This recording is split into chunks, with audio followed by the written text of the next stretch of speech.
Welcome to today's Explainer. We are jumping right into a truly fascinating source today. We're going to unpack a piece of content that claims to totally decode Israel's global influence strategy, and then, interestingly enough, attempts to apply those exact same geopolitical lessons to India. It's a massive deep dive into power dynamics, media control, and national identity. And we're going to break down the creators' arguments step by step so you can clearly map out their perspective. Okay, let's dive into this. Here is the structured roadmap we're going to follow. 1. The U.S.-Israel policy paradox. 2. Pillar 1, youth and education. 3. Pillar 2, media and Hollywood. 4. Pillar 3, politics and religion. 5. The stark contrast with India. And finally, 6. A blueprint for national unity.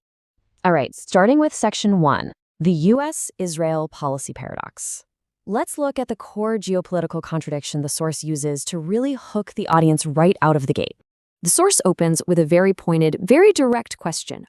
Why does the U.S. fiercely defend Israel while criticizing other nations for similar actions? Basically, the creator points out this glaring contrast. On one hand, the United States consistently criticizes other nations for their military maneuvers, like pulling support from Saudi Arabia over the Yemen war or threatening China over Taiwan. Yet the argument here is that when it comes to Gaza and the West Bank, the U.S. fiercely defends Israel and allegedly refuses to label significant casualties as a genocide. Now, what's really interesting about this slide is this incredibly bold quote from Steve Rosen, a former Israeli NGO chief in America. He said, "If I gave you a blank napkin, in 24 hours I could get 70 senators to sign it." The creator highlights this to demonstrate what they perceive as a shockingly deep level of political influence. I mean, the underlying argument they're making here is that pro-Israel organizations have such a tight grip on American politicians that they can effectively dictate terms or even defeat anti-Israel candidates in elections right out in the open. So, how does the source explain this dynamic? Well, they introduce a concept called lobby diplomacy. As defined by the explainer we're analyzing, this is a strategy of using power and money to build influence in foreign nations, pressuring diplomats and politicians into making favorable decisions. It's like a giant strategic puzzle, utilizing financial resources and institutional power to build a web of influence across universities, media, and government. And the result? Effectively ensuring that favorable decisions are made, completely regardless of public pressure. Which brings us to the actual methodology. Section 2, Pillar 1, Youth and Education. This strategy, allegedly, starts right in childhood. The source claims that popular American cartoons, think Superbook or Prince of Egypt, are utilized to subtly build a soft corner for Israel in young minds. But it doesn't stop at the TV screen. It goes right into the classroom. The analysis cites reports claiming that an organization called the Institute of Curriculum Services, or ICS, heavily influences major textbook publishers like National Geographic and McGraw-Hill. The allegation here is pretty huge, that they actively alter historical texts, specifically by deleting mentions of Palestine or framing the 1967 West Bank occupation as simply Jewish populations returning to their ancient homelands. To solidify this ideological framing at higher levels of education, the source highlights a very specific statistic: 20%. They claim that 20% of professors teaching at top U.S. universities are Jewish. According to the original source material, having this demographic presence ensures that a pro-Israel historical narrative is strictly maintained in academic spaces, which ultimately shapes the political awareness of future American leaders. Moving beyond the classroom, we hit Section 3, Pillar 2, Media and Hollywood. And this brilliantly illustrates the creator's point regarding Hollywood. The source goes through a list of massive global blockbusters and actually assigns a specific PR motive to each one. They argue that movies like Exodus from 1960 are meant to justify the state's creation, while 2005's Munich glorifies its military retaliation. They claim 1998's The Siege frames opponents as global terror threats, and that 1993's Schindler's List was utilized to generate deep, enduring global sympathy. This whole perspective backs up their claim that a massive percentage of Hollywood's top writers and directors are actively projecting targeted sympathy to 195 countries worldwide. But the source says it's not just movies. This alleged influence extends to hard news, too. Citing reports from outlets like The Intercept and The New Republic, they suggest that Israel has established significant control over major U.S. news networks. We're talking The New York Times, CNN, The Washington Post.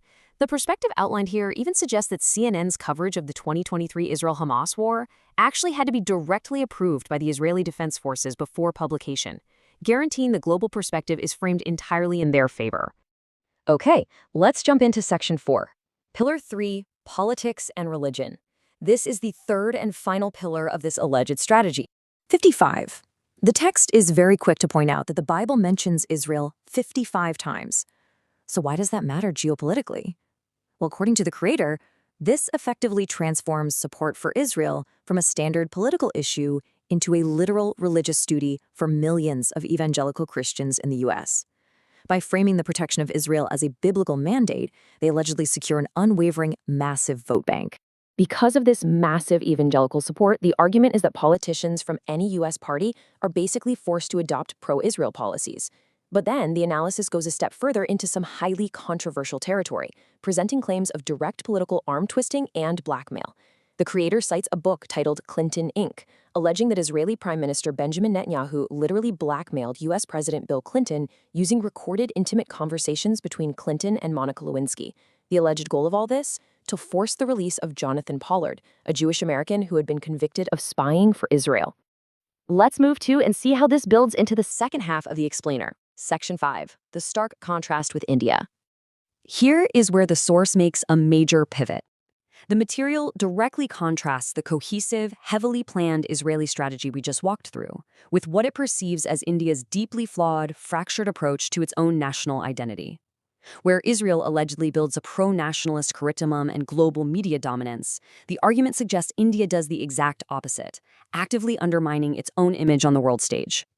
The creator absolutely hammers what they call India's educational disconnect. They contend that Indian schools basically instill an inferiority complex by glorifying Western nations while focusing heavily on the history of invaders like the Mughals and the British.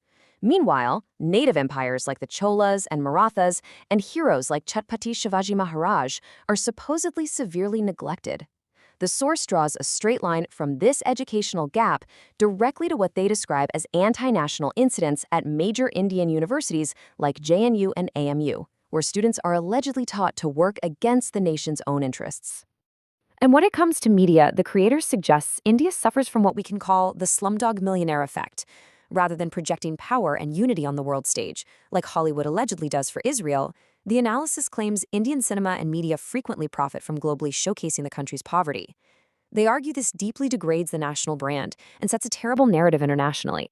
To put the danger of this into perspective, the source throws out a massive number, 10,000 crore rupees. This lack of unity, the source argues, makes India dangerously vulnerable to the exact type of lobbying diplomacy Israel supposedly uses. But in this case, India is the target. The original analysis expresses serious alarm over recent reports alleging that 10,000 crore rupees, literally billions of dollars, are being pumped into India by China via figures like American businessman Neville Roy Singham. The claim here is that foreign adversaries are actively buying up Indian media houses and politicians to establish a puppet government and push anti-national narratives. So, how does the source suggest fixing this? That brings us to our final section, Section 6. A blueprint for national unity. The creator's ultimate conclusion here is that India must learn from Israel's geopolitical playbook.